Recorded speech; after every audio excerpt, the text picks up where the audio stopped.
Welcome to Overthink, the podcast where your two favorite philosophers put the work of other philosophers in contact with everyday life.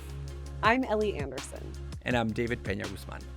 And David, today we are doing our second of this new form of episode we recently have started integrating into our regular feed, which is called A Closer Look, where we focus on one particular text for the entirety of an episode. As our longtime listeners know, usually our episodes are topics-based and we pepper in discussions of a few different texts at minimum, sometimes with guests. And we have recently started with our new kind of series, Closer Look, to have one of every 4 episodes be this new format. So we talked about Foucault last time. Now we're going to be talking about the philosopher Herbert Marcuse and his text One-Dimensional Man.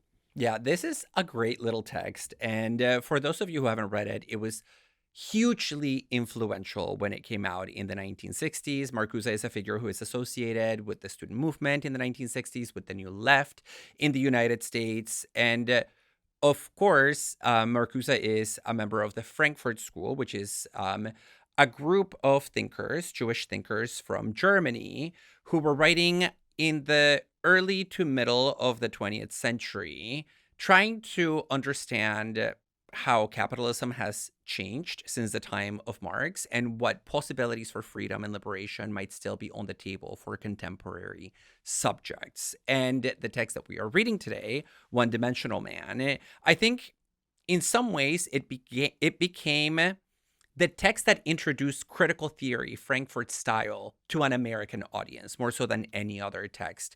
And it was so popular that in the first 5 years after it was published, it sold 100,000 copies. All the students were buying it up. People in all kinds of organizations were having reading groups about it because Marcuse, I think, gave voice in this book to something that a lot of leftists in the United States were feeling and that they finally saw articulated in a concise, understandable, but also rigorous philosophical fashion in these pages. 100,000 copies, a girl can dream.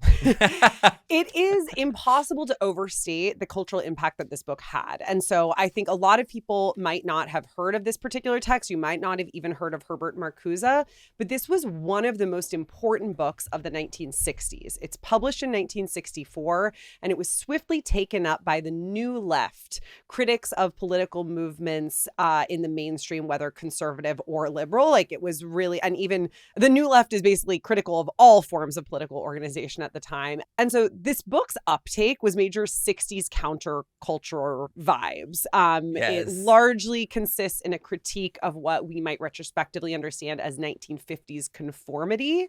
And by the late 1960s and early 70s, it was one of, if not the most influential social theory of its day. Marcuse himself joined this group, the Frankfurt School, just before they were exiled. So, David, as you mentioned, the Frankfurt School was comprised mainly of a group of Jewish philosophers, and so they had to leave Frankfurt with the rise of Hitler.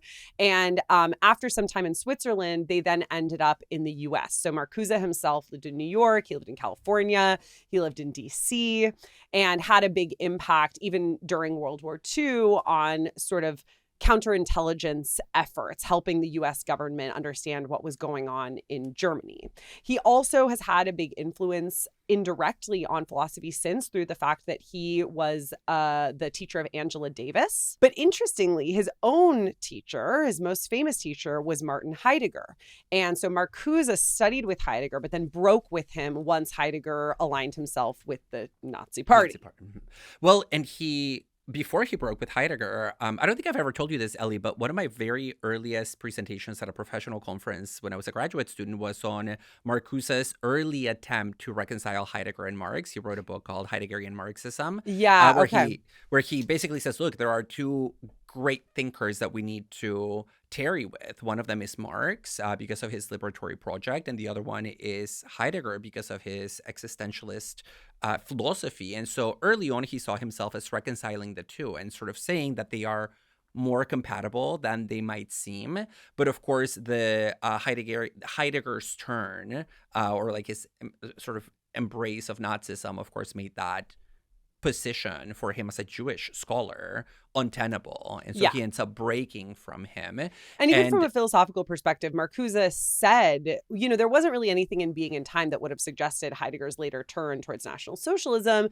But when you go back and read the text, there are certain themes within it. The theme of kind of not falling prey to the main viewpoints that are held within a given society at a given time that sort of seem like they're part of this conservative, proto-fascist ideology, right, that then manifests in National Socialism. Yeah, and this is a whole debate about Heidegger that we don't have time to go into now. Since it's not the topic. I've just been writing on that recently, so I was about it. But. And so Marcuse leaves Germany in 1934. He publishes this book exactly 3 decades later in 1964.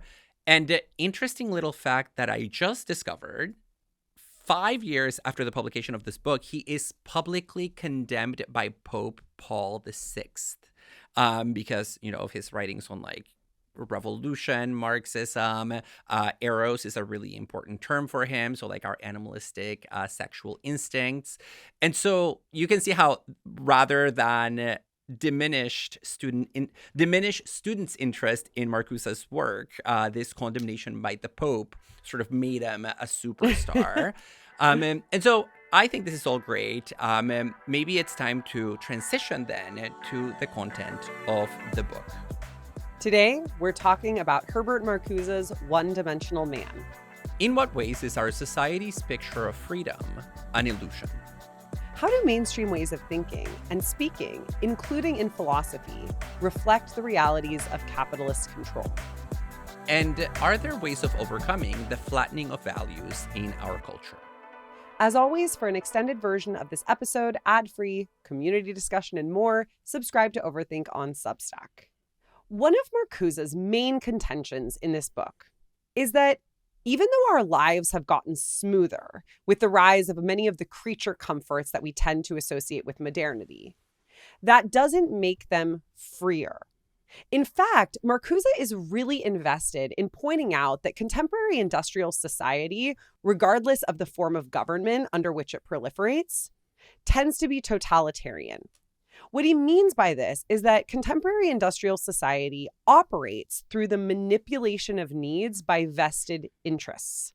And so basically, what we take to be our interests, our values, our feelings, our wants, even our needs, don't just spring from some core authentic source, but in fact are manipulated by vested interests. We might think about corporate interests, right? And so when I get that Instagram ad and then suddenly I'm thinking, ooh, I want that pair of shoes. And I could offer reasons for why I want that pair of shoes. They're cute. They're my favorite color. They're, good quality, whatever I might say about that.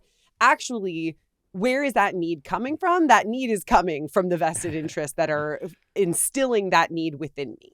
Yeah. And I want to point out that Marcuse says, look, when we think about totalitarianism, we often begin by thinking about a form of government, right? We think about like who's in power, what are the mechanisms through which they are exercising control over the population. But totalitarianism is also precisely about what you're just talking about, Ellie. It's about the indirect or direct manipulation and control of needs. And Marcuse introduces a classic Marxist distinction, which is the distinction between real needs and false needs. He also sometimes calls the first category vital needs. So there are things that are objective needs for humans, right? We need food, we need shelter, we need social contact, we need ways of expressing our creative potential. He includes clothing there. Yeah. And he actually thinks that creative ways of expressing our creative potential is not a core need. That will sort of naturally arise. The core needs he identifies, at least in the passage I'm thinking of, are nourishment, clothing, and lodging. Yeah. And that's different than false needs, like, your need for those shoes or my need for an iPhone. And the problem is that the distinction between real needs and false needs is not always evident to us. We just experience our needs as needs. Like, yes, I need shoes because they're kind of clothing, but they need to be Nike or they need to be this brand or whatever. And so part of the task of critical theory, as Marcuse understands it, this is the project, the philosophical project, is casting some suspicion on our own experience of our needs so that we can learn to differentiate that which is sort of vital for human existence, for good living, and that which is in fact a form, an expression or a result of the new forms of control that are characteristic of a totally administered society, which is the society that we live under.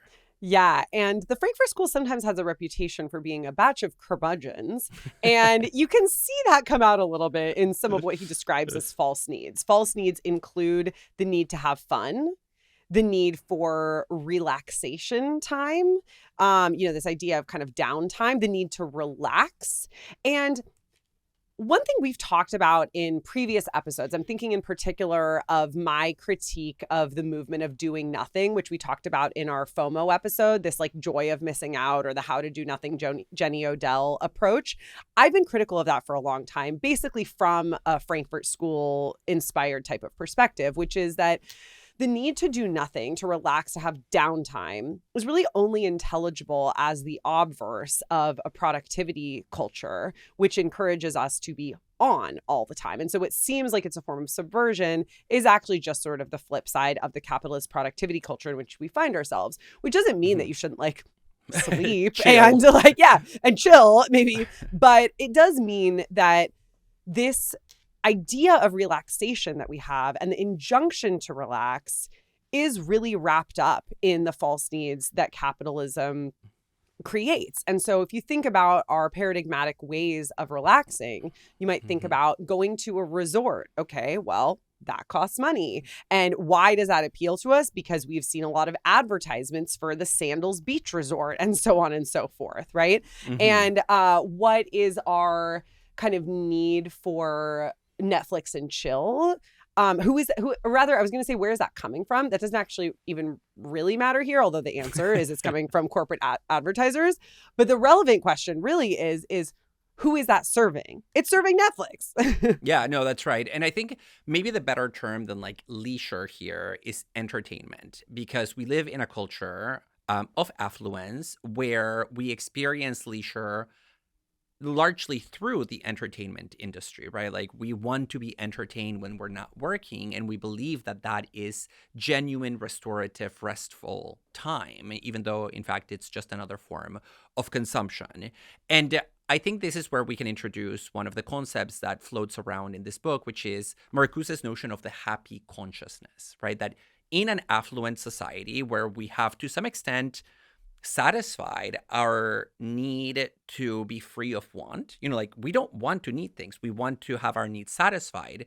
But an affluent culture that has satisfied all our needs puts us in a state of passive receptivity that is almost largely hedonistic, where we're just like taking in pleasures through entertainment and through the consumption of commodities that, according to Marcuse, turn us into quietistic subjects, right? Where we no longer turn a critical eye on the society that we live in, precisely because we think, hey, this society is giving me everything that I want, so why would I think about the irrationalities, the contradictions, the limitations of the existing social order? Yeah, and we'll be thematizing explicitly in this episode sort of what effects that has, the absence of critical thinking and what that actually means. But I think as you're talking about the sort of establishment of that, David, through the construction of this particular view of leisure time, I'm reminded of something that Marcuse talks about, which is the whittling down of private space by technological reality. And so if you think about the kinds of things that we do during our leisure time, they can largely be boiled down to a few activities. One thing I think is really striking nowadays relative to previous decades is just how few different kinds of activities we tend to engage in. We watch TV. And you might say, well, yeah, but we're watching different channels, watching different movies, watching different shows. We're watching YouTube, or maybe let's not even say watching TV. Let's broaden it out from there. We're watching screens. So we've got TV, we've got the streaming services, of course.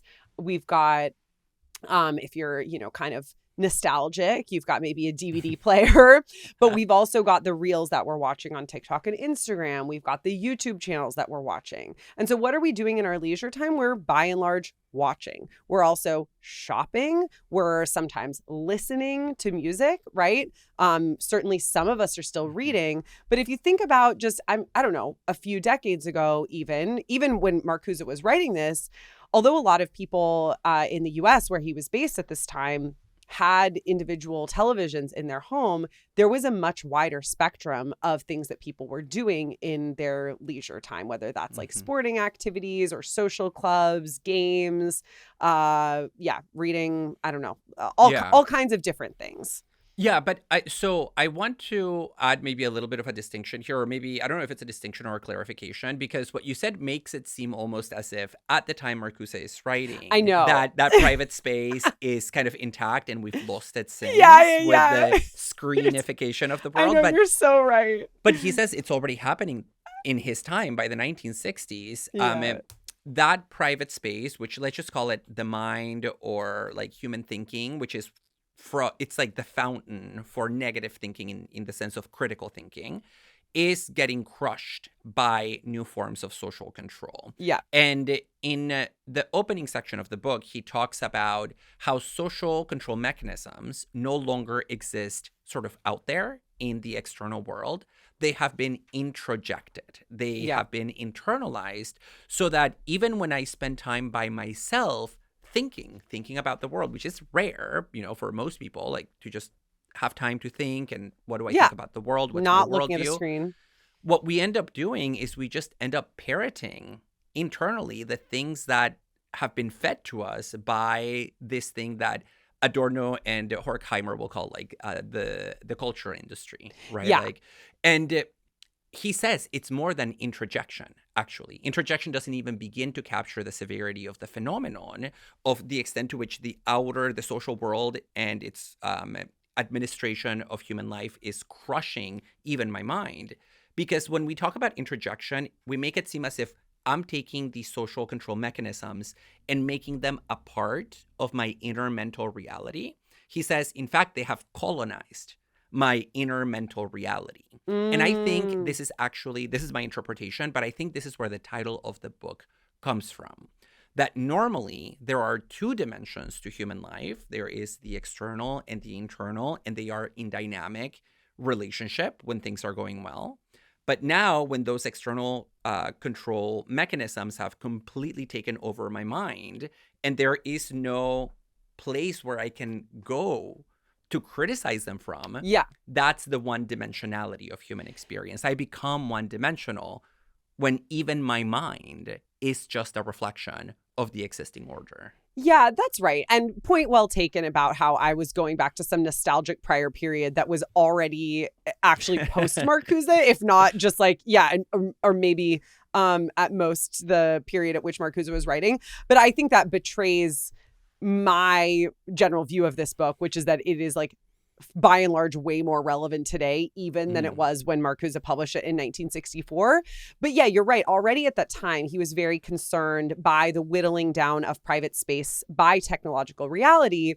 And I think my point there was just really that with fewer and fewer options for variegated activities, we also have a whittling down of this sort of inner dimension of the mind. But you're right that, even if we had a bunch of different activities to choose from, and I do think it's fair to say that there were more of those that at least not to choose from necessarily, but that people actually participated in a number of decades ago, that doesn't mean that we're really cultivating the kind of approach that's needed to question the status quo. And so I would say, you're definitely right that the one-dimensionality that Marcuse is talking about is the one-dimensionality of just like accepting the status quo, having no space to distance oneself and critique it, distance oneself from and therefore critique it.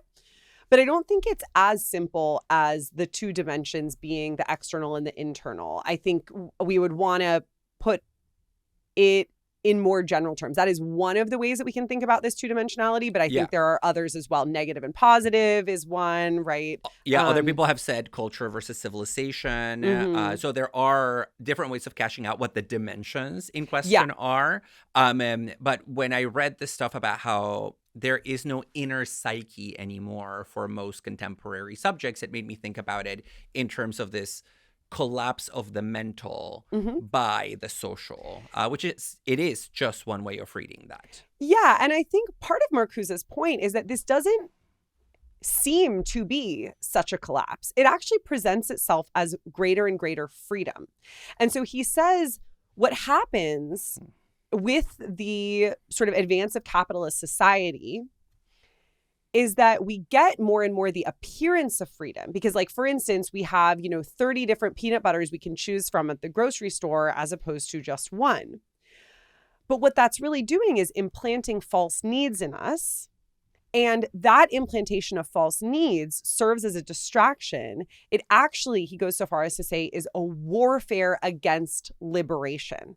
And so it's not just that, like, 30 strains of peanut butter isn't really as exciting as it seems. It actually is part of this totalitarian tendency. And as you put it before, it serves to stymie potential genuine criticism of the society. If you're just like, oh, this peanut butter is not as good as the other one, then you're distracted from actually making more substantive criticisms. Yeah. And so one of the main takeaways, I think, especially from the early part of this book, is that what seem to be alternatives actually are not alternatives. And I want to move away from peanut butter, which is a superficial example of this here, to talk about how he thinks that even seeming alternatives to the status quo don't really tend to serve as critique of the status quo.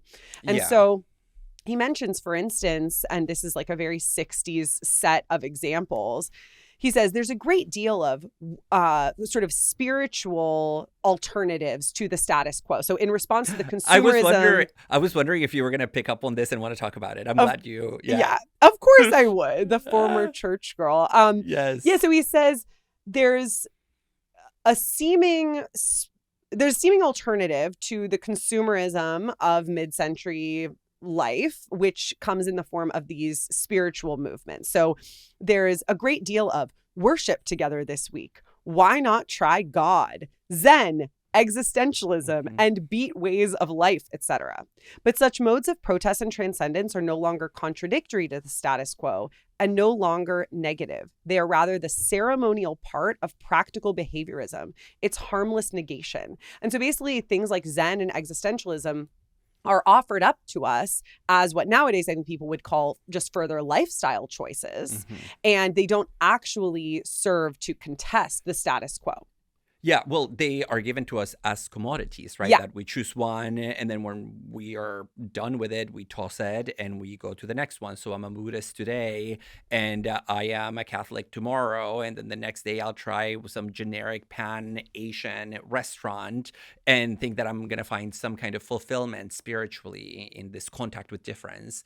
But in the same way that these alternatives to the existing social order are not really alternatives, he says the things that we fight for in the present to improve our lives are also traps, right? Like the freedoms that we want to secure for ourselves are not freedoms. And that's partly because an administered society has a distorted understanding of language where the things that we think are freedoms are actually the opposite. They're forms of servitude. So he gives the examples of something like freedom of thought, right? Like we want freedom of thought. I want to be able to not be persecuted for the things that I think. Unfortunately, freedom of thought can make it seem as if I can find freedom, genuine freedom as a human subject inside my head, independently of the material conditions under which I toil. Similarly, we want freedom from want. I don't want to be hungry. I don't want to be exposed to the elements. I do want shoes and underwear, to like walk around in public.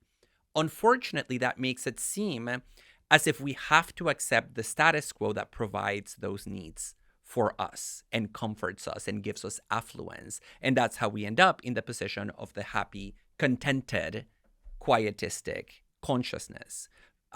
finally, there is another example that he gives in this discussion of freedom, which is freedom of enterprise, right? Like this is central to our way of thinking about political economy. But what is freedom of enterprise? It's the idea that we should be free to choose whatever line of work we want. And that presupposes that we need to and want to work and that we cannot imagine life without work, rather than imagining a world in which we are not enslaved by the work imperative.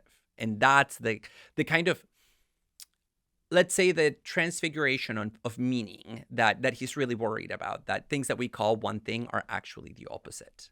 And I'm glad you raised the point about work, because something that deeply concerns Marcuse in this book is the way that what Marx identified as an antagonism between two classes, namely the workers and the capitalists, has started to fall away in contemporary society, such that the working class no longer appears to be the living contradiction to the established society. And so in the 19th century, in a sort of Marxian framework, the proletariat would give the lie to society's self-understanding as, say, free. And Marcuse suggests that with the increasing democratization of a lot of the creature comforts, and I think certainly here he's thinking about what we would, consider to be quote unquote first world countries. We could definitely limit that to the US, even because, that's the context in which he's first writing this. That extension of those creature comforts to people from other classes, whether it's actually an extension or not, and I certainly don't think Marcuse could have anticipated the vast wealth inequality that has just skyrocketed in the US in the decades since he wrote this text, the working class no longer has the power to really challenge established society because it's not its contradiction. And so I think the most pessimistic element of this book is his concern that there aren't really social forces, material social forces, through something like this class contradiction, this class antagonism, that can challenge the existing order. We're just like moving in a more and more one-dimensional direction. Yeah, and that democratization of affluence and comfort is both things at once. It is a reality because, yes, there is a change in the standard of living for a lot of people relative to the past. But on the other hand, it's also an illusion, and it's an illusion that is maintained by the media and the ideological function that the media is meant to play, because the media is a false equalizer. And he has these examples where he says, because when we watch TV, we watch the same TV as the rich. It makes us believe that we have the same kind of life as the rich. Or he says, we watch a movie or we watch a documentary and we see a Black person owning a Cadillac. And so we believe that there is no longer an association between race and poverty. And so it is true that quality of life has improved for the lower classes, but that is also partly a lie that we've been fed. And as a result, it seems like the proletariat doesn't have much of a motivation to see itself as the negation of the whole, and therefore as needing to sort of step up to this historic mission of overturning this mode of production. One-Dimensional Man is not a one-dimensional book. In fact, it's divided into 3 sections. And there's a reason why I'm saying this, Ellie. Okay. Part 1 is one-dimensional society. That is his diagnosis of the social conditions under which modern subjects live. We talked about that already. Part 2 of the book is called One-Dimensional Thought. And here, Marcuse reflects on how our life under a society of one-dimensionality turns us into one-dimensional beings, such that we lose the capacity for what he calls negative thinking. And negative thinking sounds negative, but it's actually quite a good thing in the eyes, not just of Marcuse, but of all members of the Frankfurt School.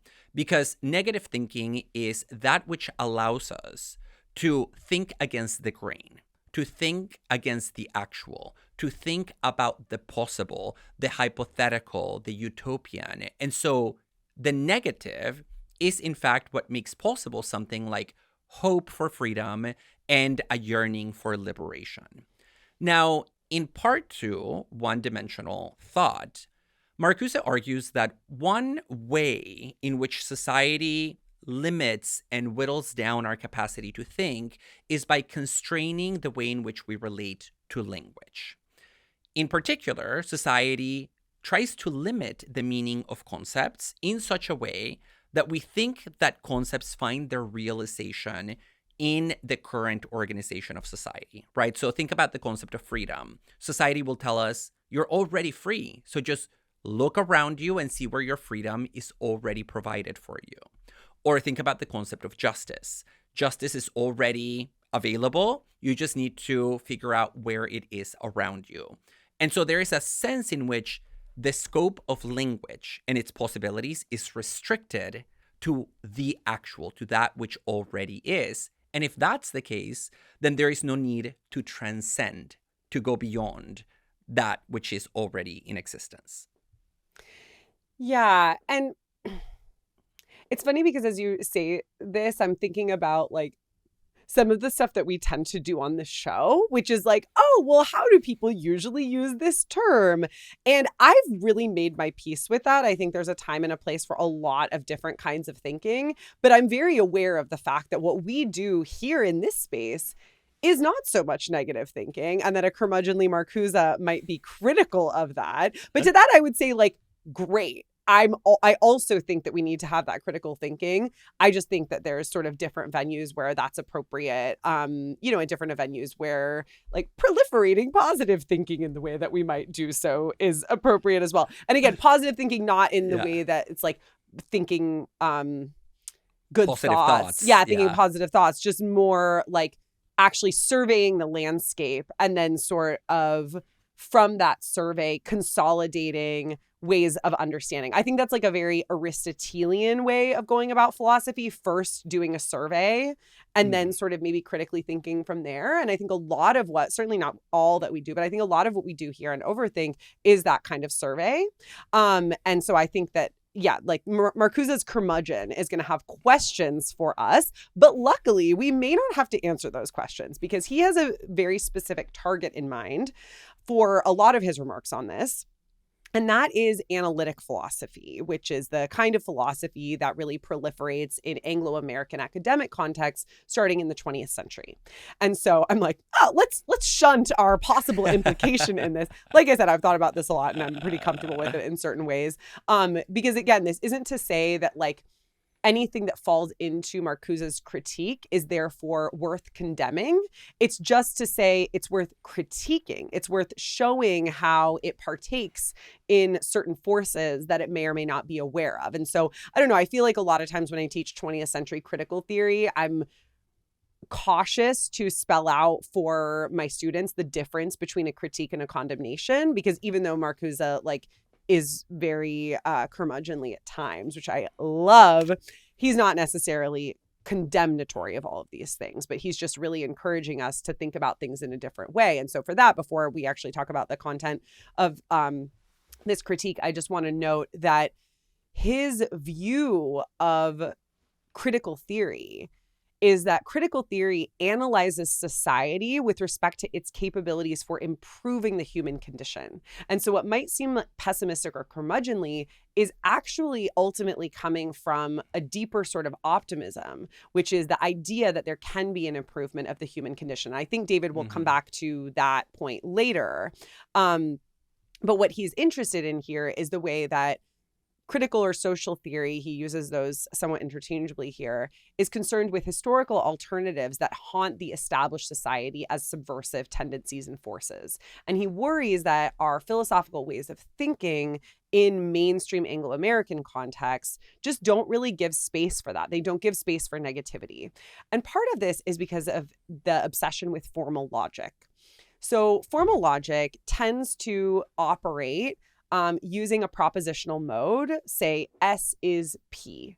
And Marcuse says when we offer philosophical propositions in that manner, we are sort of just limited to the existing reality. There's no room for negativity or absence there. And something that's been on my mind quite a bit in recent months, due to some like sort of dust ups on social media around continental versus analytic philosophy, is the analytic philosophers' demand for clarity, for an Mhm. expression that perfectly encapsulates what is with a state of affairs that it's attempting to convey, right? As though language could just perfectly package reality and have a one-to-one correlation. And I'll just say here, because we're going to get into some kind of philosophical debates around this, Mhm. that I think this also has implications for expression in general. It's not just like some sort of philosopher's nerdy, civil war. Yeah, no, I'm glad you said that last point because he is giving us this detailed critique of analytic philosophy, but it's because he sees analytic philosophy as giving us a crystallized form of something that's much more general. Hmm. So here we see something in like an academic register that's actually happening on a large social scale in different ways. And so it is almost like a microcosm for something larger. And so Yeah. let's not lose track of that. So what is his critique of analytic philosophy? He argues that analytic philosophy has a number of shortcomings that essentially render it apolitical and that make it complacent and therefore an ally of a totalizing society that seeks to administer every aspect of the human condition. So, in particular, he identifies two shortcomings with the style of philosophy. The first one is its anti-speculative or anti-metaphysical orientation. So if you know anything about analytic philosophy, maybe you know that most analytic philosophers believe that the task of philosophy is just to clarify the concepts that are generated by the natural sciences and help us sort of polish the scientific worldview with the aid of linguistic analysis. So the scientists tell us what is real, and then we, with our philosophical chops, go on to provide conceptual tweaking and clarification to make sure that the concepts are in good form. But that's very different than the vision of philosophy that we get from other philosophers, right? Like Hegel, where philosophy's function is to think beyond what is real. It is to think about metaphysics. It's about what is beyond physics. And there is this sense that if you're talking about anything that is not real in an empirical sense, you're saying nonsense. Yeah. And that's something that Marcuse is strongly rejecting, because how do you criticize the real if you can't take some distance from it and think about that which is beyond it? Yeah, he suggests that some philosophical truths can best be encapsulated through contradiction. And so they actually don't conform to the language of formal logic. And even beyond the formal logic question here, he also thinks there's a problem with philosophy that attempts to be rooted in ordinary language. And so one of the core ideas that emerges in 20th century analytic philosophy is the idea that ordinary language is really the main realm of philosophical discourse, or it should be the main realm of philosophical discourse. When we get caught up in jargon, in technical terms, we end up coming up with concepts that are completely removed from everyday life and that actually are sort of metaphysical ghosts. They're just illusions. And so if we ground philosophy in ordinary language, then our philosophy is going to be more concrete, more accurate. And Marcuse takes pretty serious issue with this because he thinks that there's an irreducible difference between the universe of everyday thinking and language and that of philosophical thinking. Common sense is worth being skeptical about. And similarly, ordinary language, which tends to be the kind of language in which we express common sense, is suspect. If you're looking for exactness and clarity in philosophy, you're not going to find it in the simplest of all possible sentences in a kind of ordinary language model. He describes this as pressing thinking into a straitjacket of common usage. And that is another form of just this positive thinking used in a technical sense, because it prevents us seeking solutions from what's already there. And it prevents us from the hypothetical. This goes back to what you were saying, David. It prevents us from recognizing hypotheticals, counterfactuals, different possibilities by just emphasizing like, well, what is maybe either empirically verifiable or if not empirically verifiable, then rooted in ordinary language.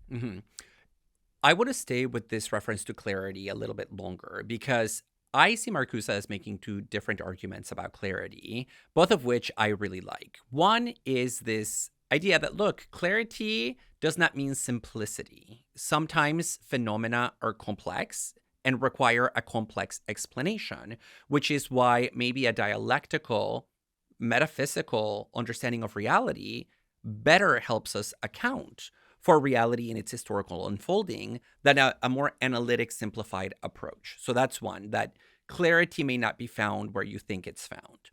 But the second one is that even if we agree that an analytic approach to philosophy, which just tries to clarify concepts that are empirical without going beyond the real, even if we agree that it gives us a clear description of reality, he says, is clarity and exactness the only goal of philosophy? Is that what philosophy aims for? Did anybody at any point in history go into philosophy because they're like, you know what I really want to be able to say at the end of my life? That I gave an exact definition of a term in an article or in a book. He says, no, the function of philosophy is to change human life for the better. It is to promote justice. It is to get us closer to the objective of freedom. And in a sense, it is to point out the irrationalities in our current mode of life.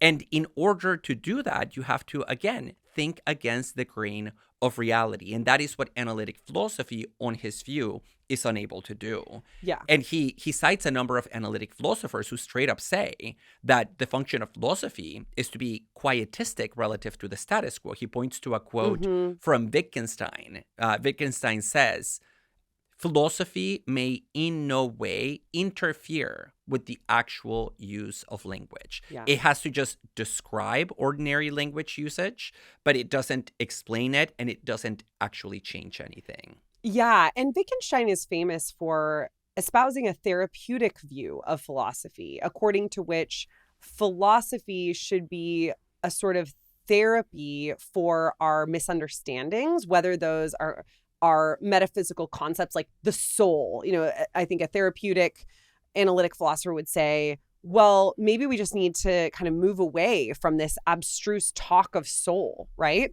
And there's some really interesting aspects of Wittgenstein's therapeutic view of philosophy, which we don't really need to get into here since that's not the main purpose of this discussion. But I think related to what you were just saying, this apolitical orientation of the analytic conception of philosophy as therapy is deeply worrisome to Marcuse. For one, I mean, is it really possible to be apolitical? I think his answer would be no. In fact, what appears to be apolitical is actually just reinforcing the capitalist status quo. And so he thinks of analytic philosophy's approach to formal logic as very much being an expression of the commodity form of capitalism. But he says that in its apolitical orientation, this method actually does something worse than simply perpetuate the status quo, although it certainly does that. Its very method, he suggests, shuts off the concepts of a political analysis. Our words, for instance, have historical meanings. The concept of soul doesn't just emerge as either a descriptor of something real or as just an illusion, and therefore we should stop using the term, but rather critical analysis uncovers the historical meaning. So soul, how did that function in maybe feudal society, in medieval Christian society? How has that then been developed into the present day? What function does it have now? And when we investigate the historical meanings of words, we reveal to ourselves the way that those words mask their own historicality and take on a reified form, a commodified form, reification referring to the establishment of something as a thing, right? Yeah.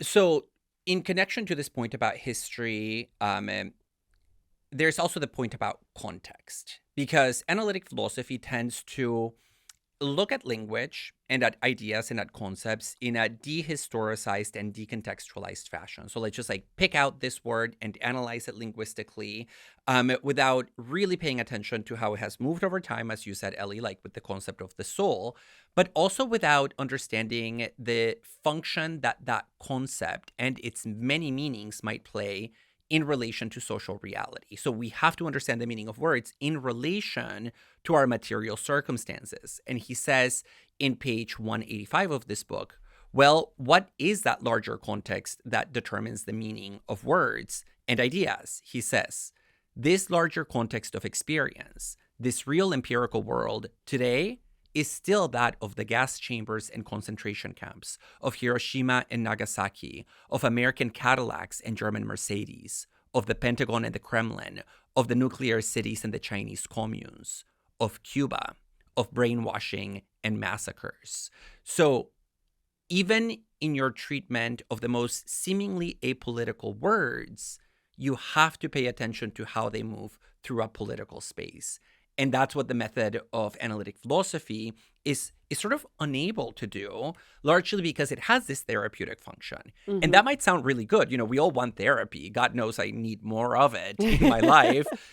But the problem with therapy, as he understands it, is that the function of therapy is to make you adaptable to the status quo, right? You've done well by a therapeutic standard if you can adapt to the world as it is and live comfortably in it, right? Mm-hmm. If you can be happy with your lot in life, therapy has, by a large extent, succeeded, because therapy doesn't lead you to become a revolutionary.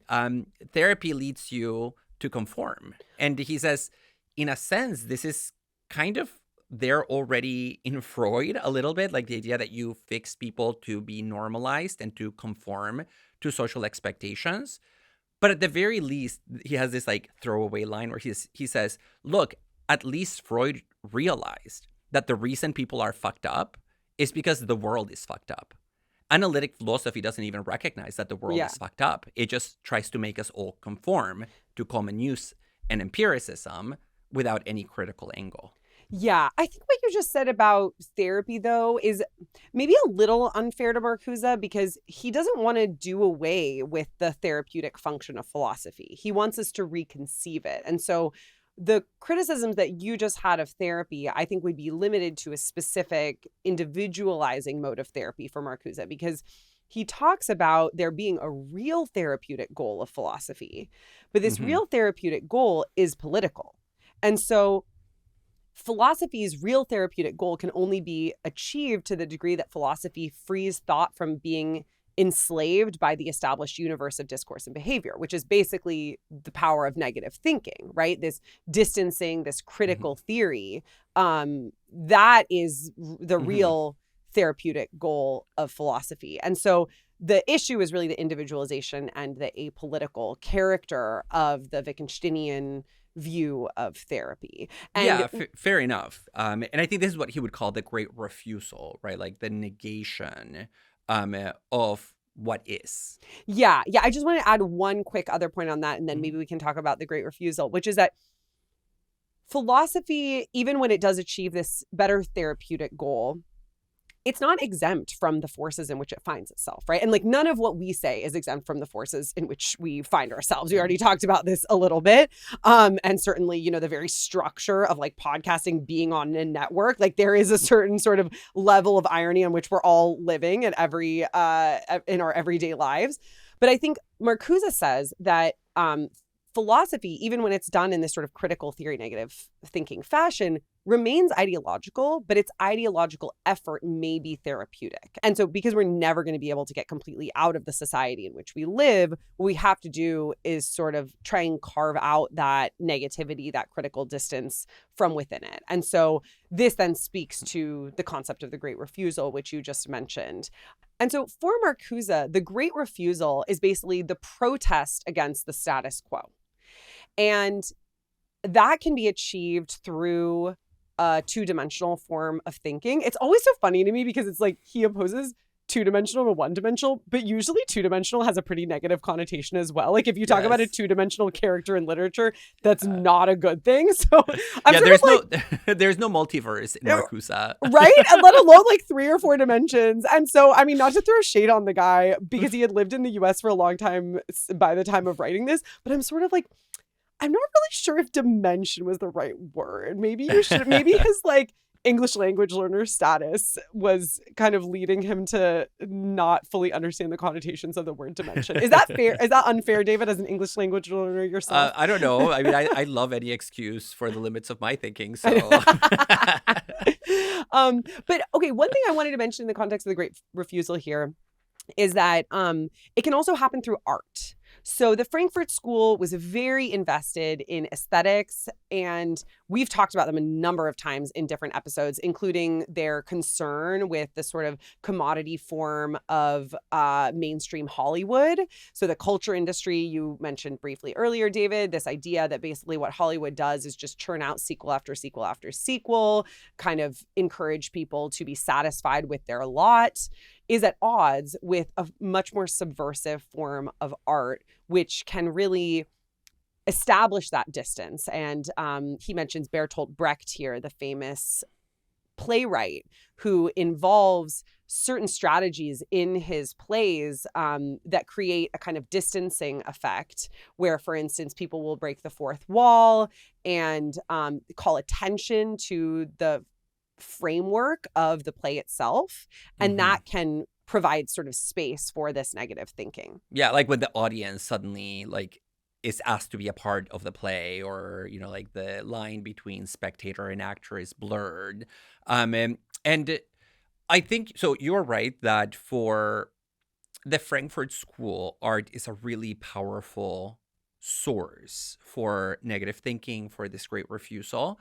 I want to say that so is philosophy, and interestingly, so is science. Even though science in particular seems to have lost that function in recent time because of the rise of empiricism, specifically as the dominant self-understanding of the scientific establishment. So he gives the example of Galileo, right? Galileo's claim that reality is written in the language of mathematics. That's a metaphysics. It points to beyond what the eye can see. What a beautiful image of a world written in symbols. It's kind of mystical, it's transcendent, it's metaphysical. It puts the world that we experience in contact with a world that we don't experience. And so it has a transcendent function. Since Galileo, science has lost that function to a large extent. And there is just a quote in the final section of the book that points to this link between art, science, and philosophy that he, along with other members of the Frankfurt School, is trying to revive. He says, "Here is the original link within the universe of domination and scarcity between science, art, and philosophy. It is the consciousness of the discrepancy between the real and the possible, between the apparent and the authentic truth, and the effort to comprehend and to master this discrepancy." So what science, philosophy, and art can do when they are done well is they can make us conscious of the fact that there is more to reality than what we see. There is the possible reality that we can go for, and it can help us understand that difference between what is given and what is possible, and hopefully master that discrepancy by making the possible actual, right? Which is the goal of liberation. David, we started these closer look episodes as a way of doing a fun deep dive. But as we mentioned in our Foucault one, which was our first one, okay, one more try. Okay, sorry. I'm off today, as you can tell. Thanks for bearing with me. David, we started to do these closer look episodes as a way of doing a fun deep dive on a text. I say fun. Hopefully it's fun for you guys. It's very fun for us. And one of the things that we definitely emphasize to people in our first one of these, the Foucault episode, is that this isn't a stand-in for doing the reading yourself, but we're hoping it can provide kind of a nice companion if you do want to read it. Maybe it'll kind of expose you to some of the key ideas. And I also find myself loving podcasts where people just talk about a book, whether or not I have read it. One of my favorites is If Books Could Kill. In any case, I'm curious to hear you say something now about like what your view on this is, because we really had a super fun time doing the Foucault one, but we also left feeling like we were craving a little bit more room in the episode to talk about like our takes. And so we can get into more concepts from Marcuse if we wish, but I think at this point, I'd really like to hear your read on this text. Wow, that's a difficult thing, to have Sorry, a it can read be on it the can text. it can be very specific. It doesn't have to be in general. So one thing that I really like from this text is its analysis of the way in which our desires feed the very capitalist machine that leads to our subjugation. And we didn't talk about this in explicitly in the earlier sections of the episode. And that's his concept of repressive desublimation, which is his way of capturing the way in which capitalism makes us desire things that, rather than activating the higher faculties or leading us to create things that produce meaning for us, rather make us throw ourselves into the consumption of things that are satisfying, almost in a hedonistic, low-level sense.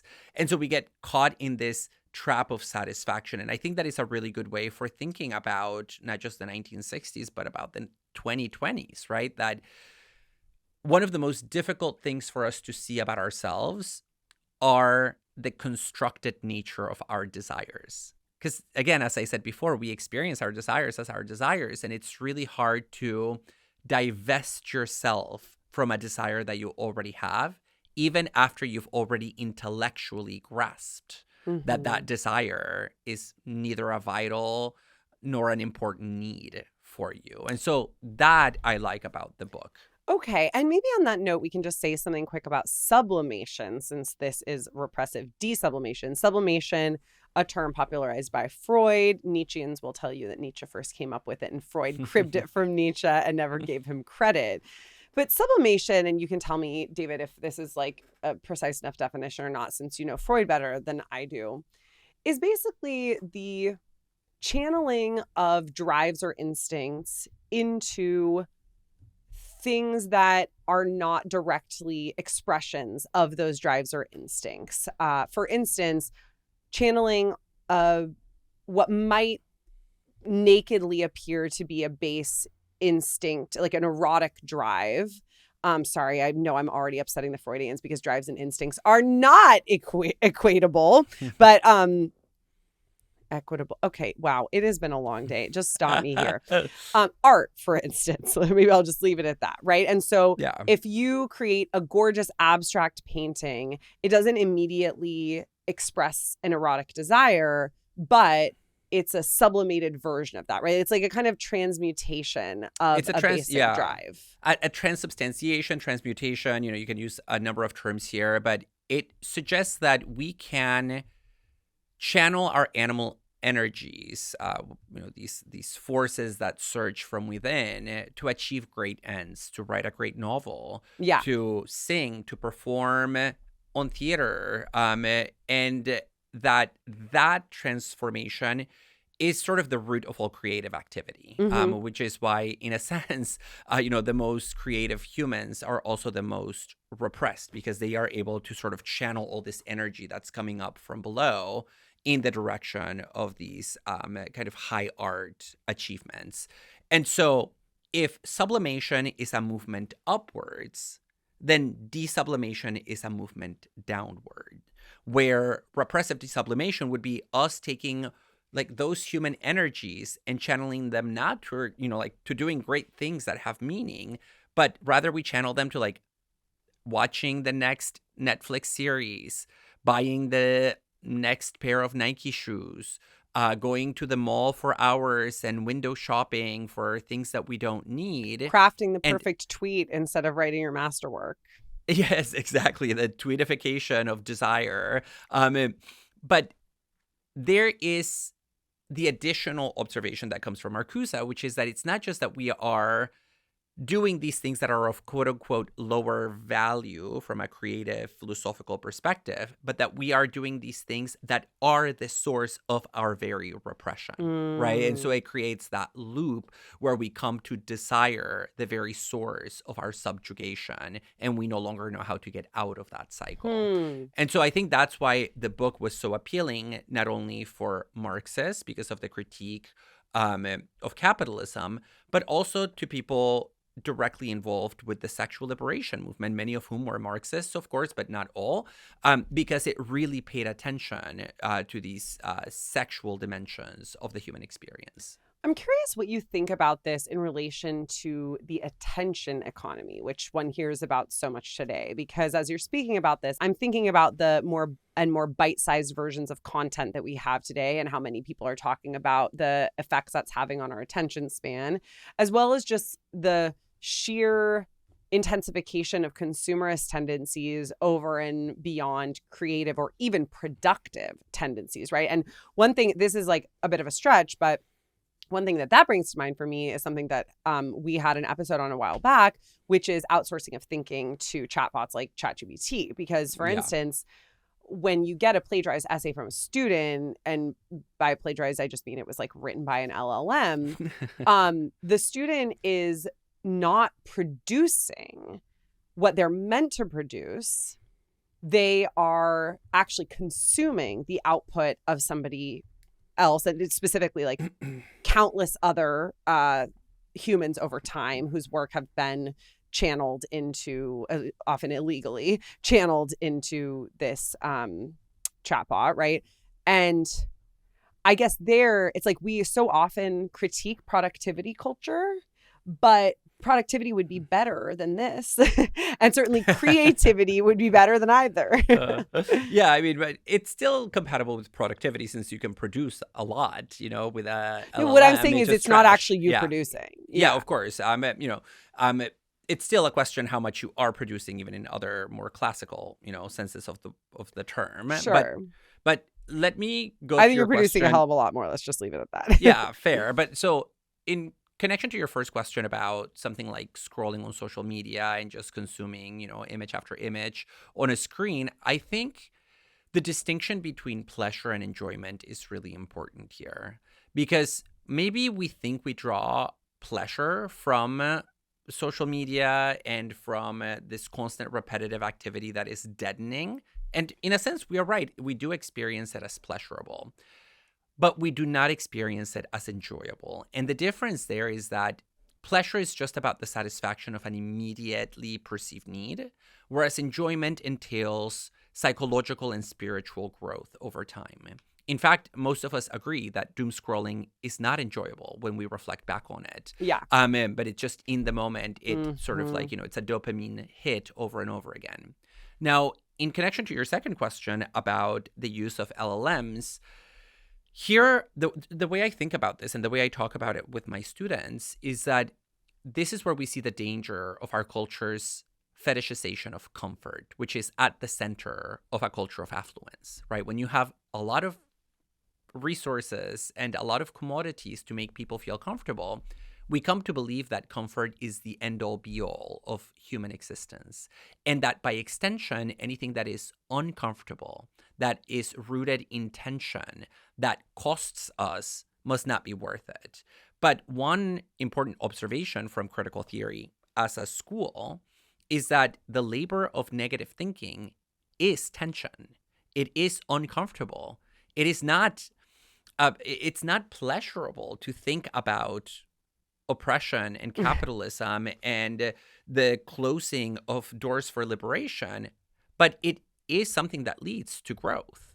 And I think when we outsource our cognitive work, that work of imagination, of thinking, of reasoning to a machine, we are choosing comfort over our own humanity, largely because we have been taught that comfort is the ultimate objective that's worth a damn. Yeah.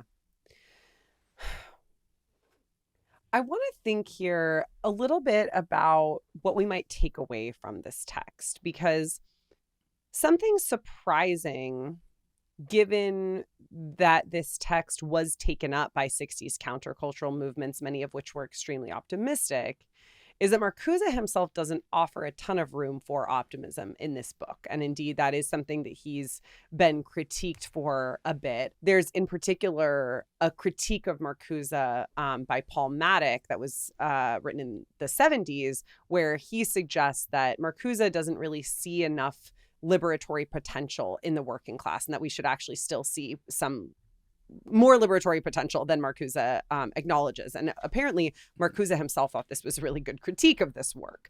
So as I was looking back at the end of the book, because section 3, you mentioned sections 1 and 2, section 3 is called The Chance of the Alternatives. And so Marcuse does posit some alternatives.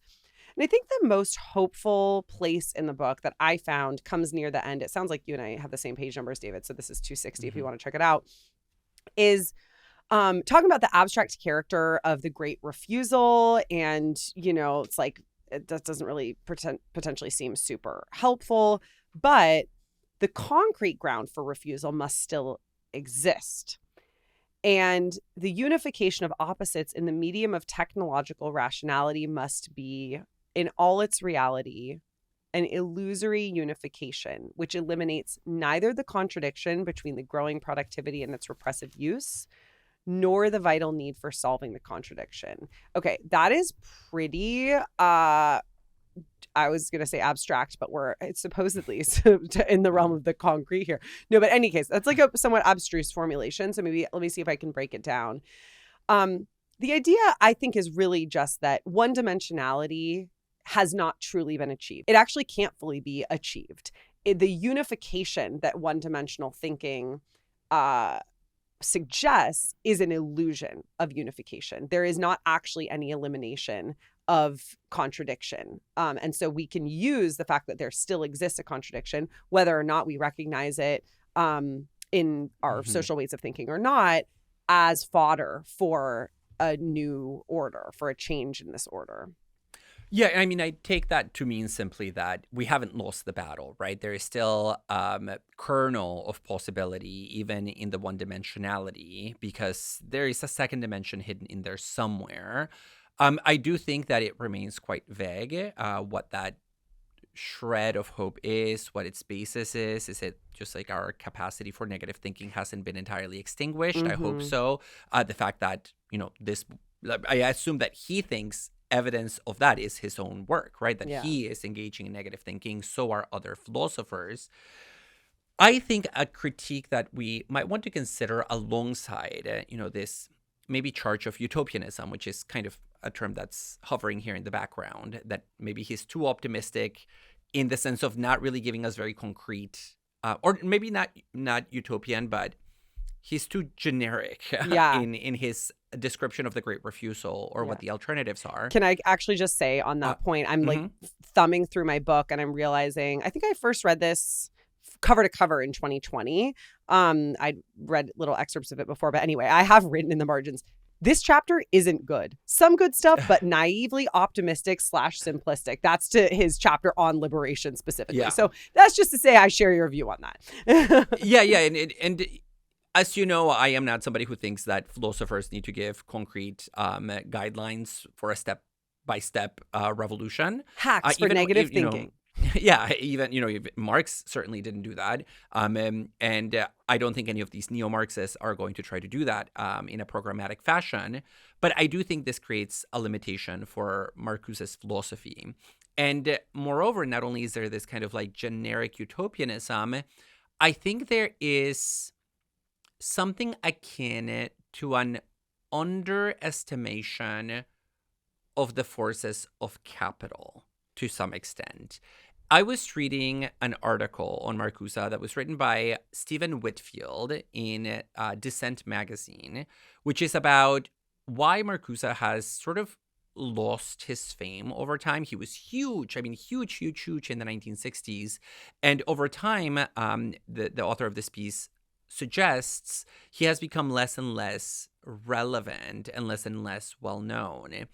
And he gives some reasons for that. And one reason that he gives, I actually think is kind of spot on for Marcuse specifically. And that is that he really did not consider the blowback that the 1960s student movements would trigger and that the sexual revolution would trigger. He got so caught up in the moment that he wasn't able to maybe think dialectically and historically about the movement as part of a larger historical trajectory. And there's a little paragraph here that I just want to read where he articulates this criticism of Marcuse.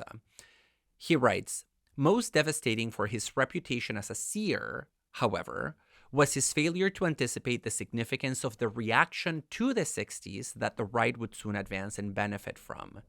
2 years after Marcuse's death, Ronald Reagan would take his first oath in office. But just as noteworthy has been the rise, which Marcuse did not foresee, of the new right in Europe. He had certainly grasped the significance of the failure of the working class to follow the Marxist script.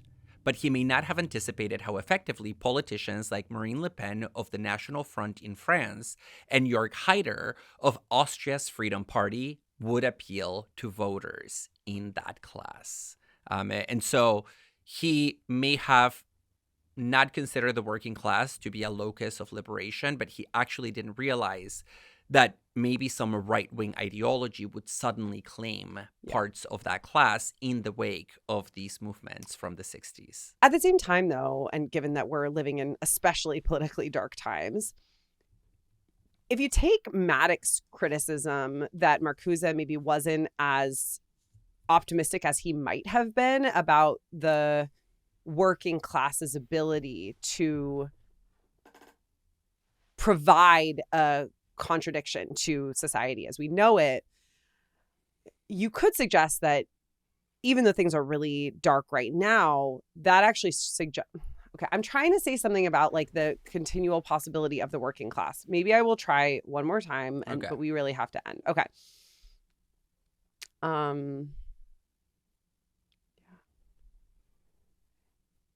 Yeah, although I'm not sure that's a totally fair criticism of Marcuse, because he does not, as you mentioned, really provide a blueprint for how liberation will happen. He actually thinks that that's beyond the purview of what critical theory is meant to do, because critical theory is really tracing the conditions of the present and articulating the aspects of the present that we don't understand, providing that space for negative thinking, providing critique, of course, but not really giving us a prognosis for the future. And I think that's perhaps also why we find especially naive the parts of the book where he is saying like, well, maybe this will save us.